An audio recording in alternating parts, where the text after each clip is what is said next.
All right, here we go. It's a brand new Flyers Daily for the 3rd of February, 2023. All-Star Weekend is here. Travis Konecny in Toronto, and Travis Konecny going to be a part of Team McKinnon.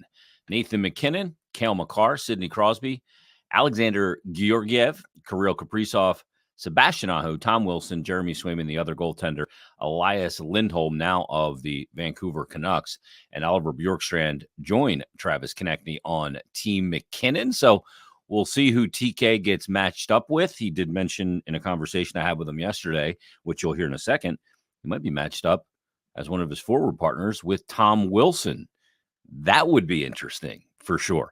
But let's get right to the All-Star. I had a chance to catch up with Flyers forward Travis Konecny, his second All-Star game at All-Star Weekend, and here's the conversation. It is NHL All-Star Weekend. It's the All-Star break, and everybody getting a chance to get their feet back under them. But joining us on this episode of Flyers Daily is a guy who's at All-Star. TK, how cool is it to be at All-Star pretty close to home and where you grew up? Yeah, it's pretty cool. I've been getting lots of text messages and people, want to link up, and it's pretty neat seeing all the support coming from home. When you were there a couple of years ago, you're back at All-Star. Is the second time going kind of a different experience for you? Yeah, I would say so. I mean, I think the first time I was pretty nervous. I just felt like awkward the first time going, not really knowing anybody and unsure how it went and the setup. But second time around now, I kind of knew what to expect, and it was a little easier knowing that I didn't have to be in the skills competition. It's one less thing I had to worry about. So yeah, it's been a good experience.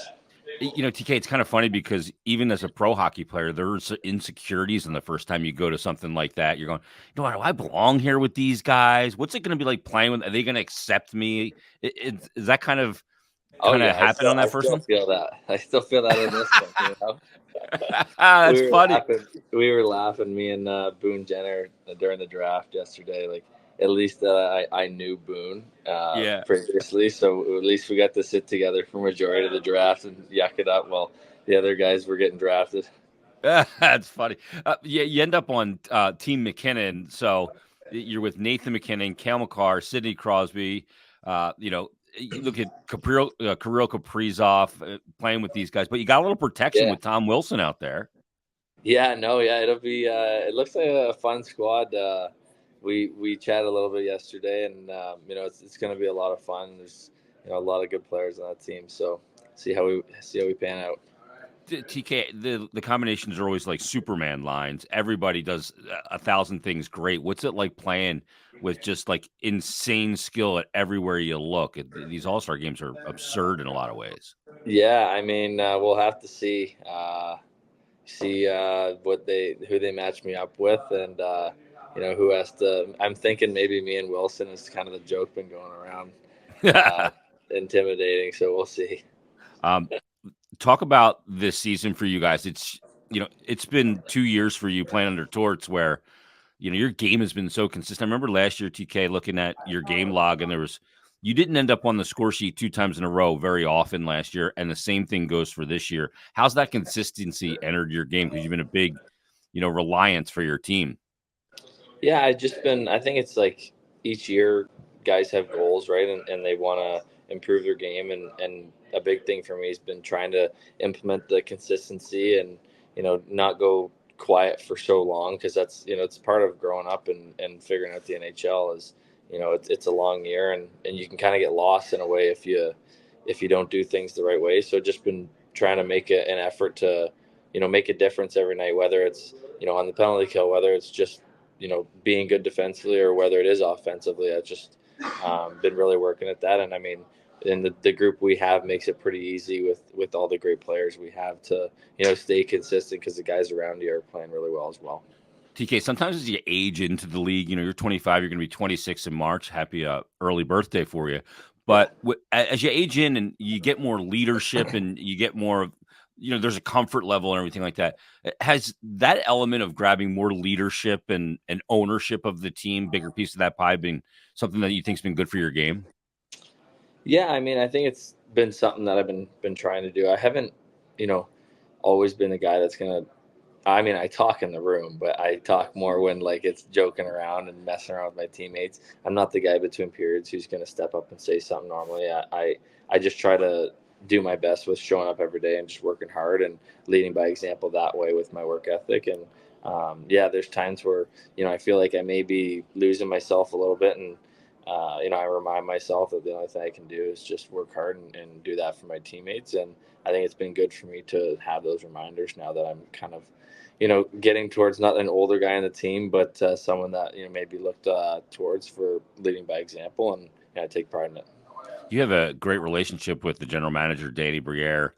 Keith Jones comes on board. You see the extension for a guy like Owen Tippett and Ryan Paling, and it looks like, a new core is developing here.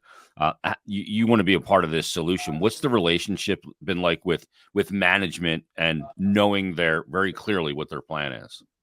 Yeah, it's been good. I mean,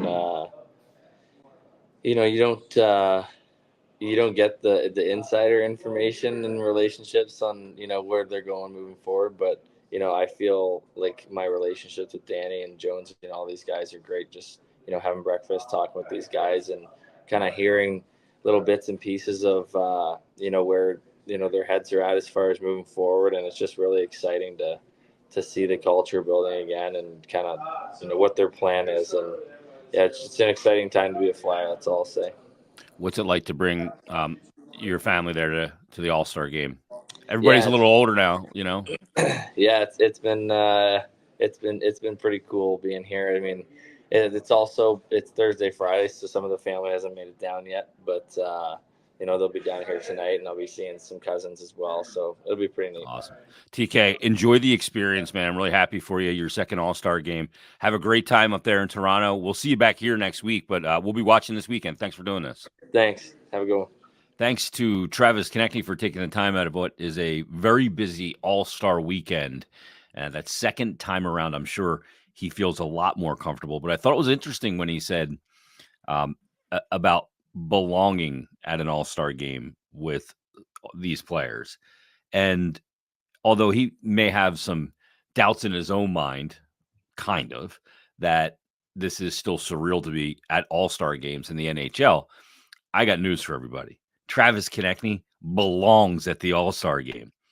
He earned it the first time he went, which was back in the 1920 season. That season was cut short. In that season, in a total of 66 games, he had 24 goals, 37 assists, and 61 points, which is tied with last year as a career high. That was in 66 games. He had the 61 last year in just 60 games played.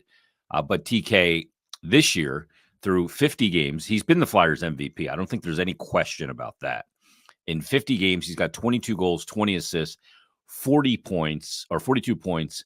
He has a +9 on the season. He's playing 19 minutes and 41 seconds of ice time. And how about the shorthanded goals that he has this year? He's got 5 shorties this year. He's got 8 for his career. That's 8 over the last 2 years. And this year, when you look at his numbers, the 22 goals, he's only got 2 power play goals. And he's got 5 shorties, as I mentioned. So he's got 2 power play goals and 5 shorthanded. So he's got 15 even strength goals. He finished last year with 23. And the 2 years of Travis Konecny under John Tortorella, I think, is an interesting stat line. And this also speaks to why he deserves to be there. Frankly, I thought he deserved to be there last year. I thought he was their MVP. Kevin Hayes went. Hayes was having a really good statistical season up until the All-Star break and when the selections were made. And obviously the story with Kevin Hayes' brother and everything else, it was a good feel-good story without question. And I'm not downplaying Kevin Hayes being at the All-Star game, but frankly, Konecny was better at that point last year as well. And in 110 games now played under John Tortorella, he has 53 goals, 50 assists, 103 points. He is playing an average ice time of 19 minutes and 55 seconds.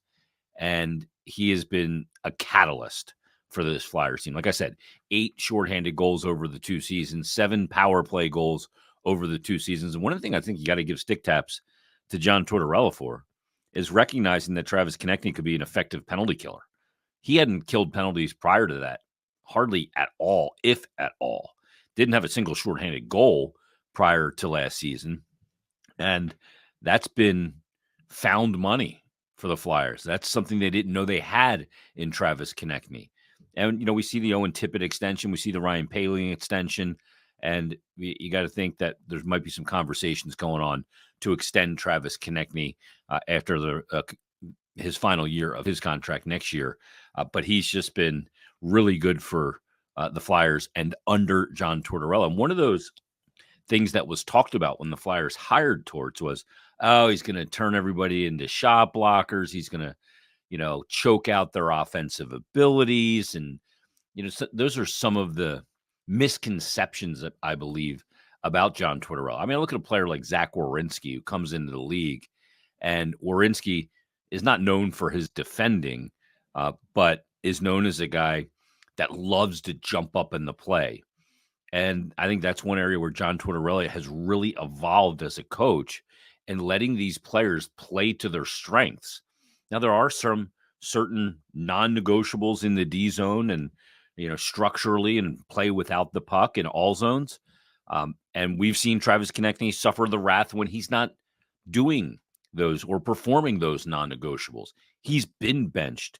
He was benched earlier this season at the end of a second period and into a third period against the Pittsburgh Penguins. So he is not immune to that, despite the fact that he's got 103 points and now 110 games under Torts. That's accountability across the board for all players. And TK is just, I think so much of his game has just matured. And as he's matured off the ice, with his, having kids and married and all of that, he's 25 years old. He's going to be 26 on March 11th.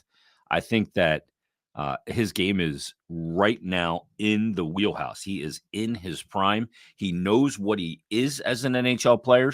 I think just important as knowing what you are and what you're good at the NHL level is also the ability with that maturity in your game to recognize what you're not. And I think that's a big element of where Travis Konecny is. He knows all the aspects, what he's good at, what he's not good at, what he needs to be better at, what he needs to do more of, what he needs to do less of. Those are all key elements, I believe, for Travis Konecny. And he's been the Flyers MVP again so far this season. And I'm really hoping that he's got a really good finish down the stretch. He's played all 50 games. He only played 60 last year, had some weird injuries, got ran into one. He was picking the puck up off the wall and injured his wrist last year. It wasn't like he was injury prone and, getting the knee injury and repeat injuries, those kind of things. They were just kind of freak things. So that's good. And he's been a pretty durable player over his career. But he's played all 50 this year. Can he play all 82? That's a big question. Flyers absolutely need him to be their MVP down the stretch because he's their most dangerous offensive player on a team that doesn't have a ton of those guys that can create offense on their own. He's one of them. Owen Tippett is another one of those guys. And he's gone so many stretches where he ends up on the score sheet game in and game out. He had that run, a really long run, where he didn't go back-to-back games without a point, going all the way back to the 28th of November, all the way up until the 21st of January. That was 26 games. He had 11 goals, 16 assists, 27 points, plus 7 in those 26 games, playing over 20 minutes a night. Now, coincidentally, I think as TK goes, the team goes, and he didn't have a point against Tampa, ended up with a -3 on that night. Didn't have a point against Detroit, was even. Didn't have a point against Boston. He was a -4 in that game. So he's a big catalyst for the Flyers for the remaining 32 games of this season. And we'll see how that plays out for him and the team. So one other thing I wanted to talk about in this episode was, okay, we're 50 games in now to this whole thing. The shock of how well it's gone through the first part of this season is kind of wearing off. It's not a shock anymore. We watch this team game in, game out. We see A, how hard they play, B, the style they play, C, the key contributions at key times from guys like Owen Tippett, Travis Konecny. Let's not forget about Joel Farabee.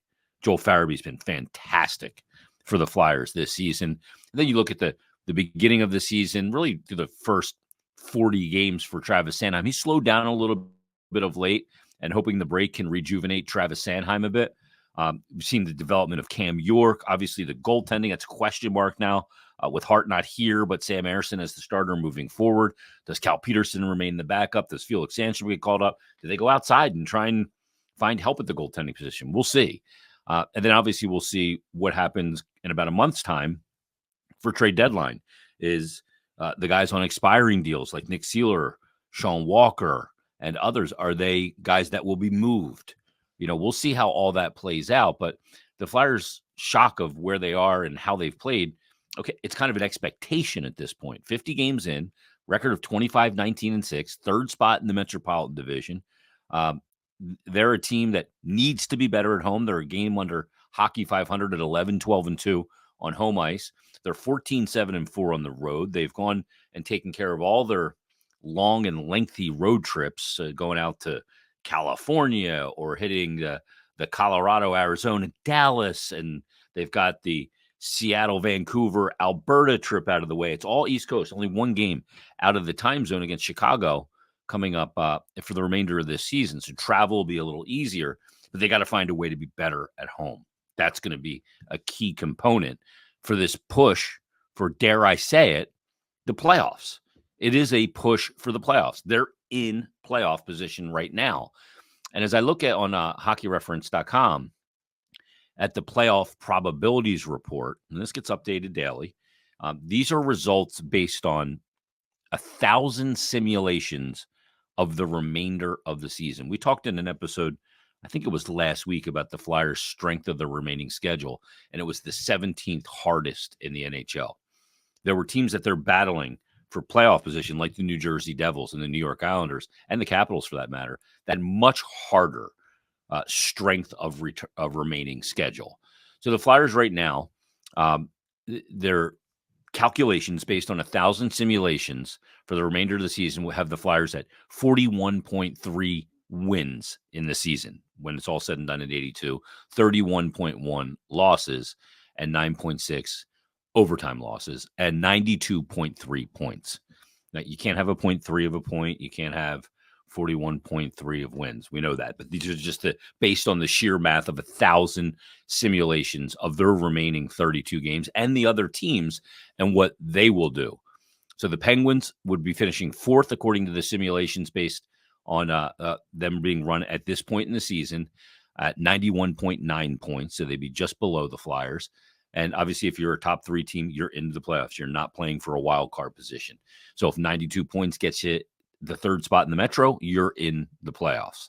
And then you look at the teams above the Flyers. Carolina's on target, according to the simulations, for 100.9 points, so 101. And the Rangers, rather, are at 102. The Devils, outside the top four, are on pace, according to the simulation model, at 89 points.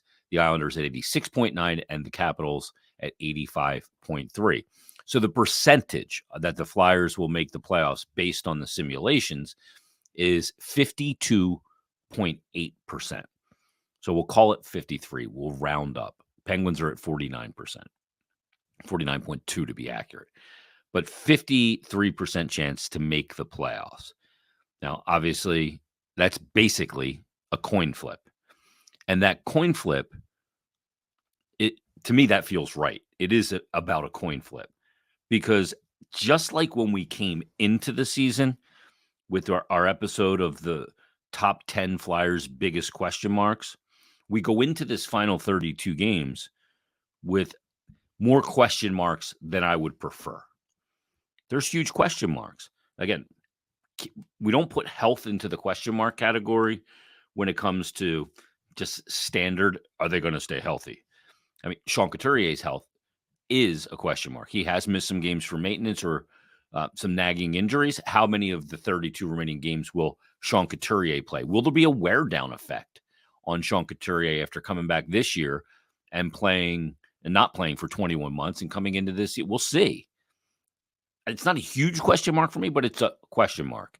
Again, the pace that we talked about of Travis Konecny, and being a guy that doesn't go back-to-back games without showing up on the score sheet with a goal or an assist. Joel Farabee, same thing. He's had a great year. Can he continue to see that all the way through 82 games. Travis Sanheim, who we talked about, he's a guy I think that needed this break because of the heavy minutes he played in the beginning of the season. They started to get that under control a little bit, but does he come back from the break rejuvenated and kind of back to the Travis Sanheim that played the first 35, 40 games of the year? Cam York's development, obviously, is a big element of that. Drysdale, what's the Drysdale effect in total on this team? If he has got to stay healthy, he's got to be available. And if he can do that, what's the contributions that he brings to the table, not only 5-on-5 in defending and creating offense at even strength, but what's the effect on the power play, which has been obviously one of the biggest sore spots for this team in total this season is the power play. It's been better of late, but what is the power play going to be? And what's the Drysdale effect on the power play? Owen Tippett, is he coming back? And is he a guy that is going to continue to finish this year strong? Morgan Frost, another one of those questions. So we got a lot of question marks, and not to mention, obviously, I alluded to it, is the goalie position is now a question mark. I think the Flyers have 3 more back-to-backs the remainder of the season. But of those 32 games, Sam Ersson can't play 29 of them. That's too much. So you have, in this league, you have to play 2 goalies. Who is the other goalie? Is it Cal Peterson? Is it Felix Sandstrom? We'll see who that is and what is the quality per start or of start that they're going to give. Because we've seen situations this year where when you had 2 goaltenders playing well and Sam Ersson came in maybe in a disadvantageous position, but gave his team a chance, kept them in it long enough for them to find a way to win some of those games. That's why their record is where it is. It's a big part of the equation. So there are a considerable amount of question marks, and that coin flip to make the playoffs here as we sit through 50 games feels about right. But the best part is this. Well, 2 things. Let me start with this one. The 2 elements that make this fantastic is, number 1, with a coin flip, slightly more than a coin flip chance to make the playoffs for the remainder of this season, we are going to learn so much about a lot of guys, because this is pushing for the playoffs. That's high drama. That's a lot of pressure. And you want to see how the players, young players in particular, perform, how they perform as a team, how they stick together, how they get through this final 32 games of incredibly intense hockey. The hockey, let's face it, the hockey that remains in this season is going to be a lot more intense than maybe the hockey that we've seen so far this season. So we'll learn a tremendous amount, and that is fantastic. As you're in a rebuild and you're trying to figure out who's part of it long-term, who's not, and all of that and everything in between. That's incredibly important. And then the other element is go back to the unexpected nature of this season, and the shock is worn off. But damn, 32 games to push to the playoffs. Like the first round of the playoffs in the NHL might be the best 2 weeks in sport, at least for me. I mean, the first round is bananas. And we watch it in these years that the Flyers didn't make it, and we're like, damn, this hockey is so fun to watch. I want the team that I'm invested in to be in it. So you got this push now, 32 games. We've all needed this break. We need to just kind of take a deep breath, kind of chill out a minute, get our legs back under us for this playoff push. Well, it's just about here. It's going to start on Tuesday in Florida, and it's going to be a lot of fun. And if they push and make the playoffs, I'm not saying what they're going to do in the playoffs. I don't know. But damn, this is fun. It means something again. And it's still in the process of this rebuild. If they make the playoffs, that doesn't mean it's not a rebuild year. A rebuild is defined by how management and the organization conduct themselves in roster building and both short, medium, and long term. That's what a rebuild is. And you can make the playoffs in a rebuild. You cannot make the playoffs in a rebuild. You can do both. You can make the playoffs and get bounced in the first round. You can make the playoffs, get bounced in the second round, still be in a rebuild. That's not, a rebuild does not require you to draft in the top 5. especially when I see players like David Pastrnak drafted 25th, or I see Nikita Kucherov taken in the second round, or Braden Point taken in the third round, or Kirill Kaprizov taken in the sixth or seventh round. You can still be in a rebuild without missing the playoffs terribly and ending up in the top 5 in the NHL draft lottery. So we'll see where all this goes, but it's going to be fun. A couple more days to rest up, and then we get after it again. Then we will watch this team down the stretch. I think it's going to be incredibly intriguing. Going to see teams like Toronto, going to see Boston a couple more times, going to see Tampa, going to see the Rangers, the Islanders, Devils at the Stadium Series. Damn, that's fun. I can't wait for all this to get started again. Although I'm going to enjoy the last couple of days. All right, everybody, thanks for listening. Thanks for watching. We'll be back tomorrow with yet another brand new Flyers Daily.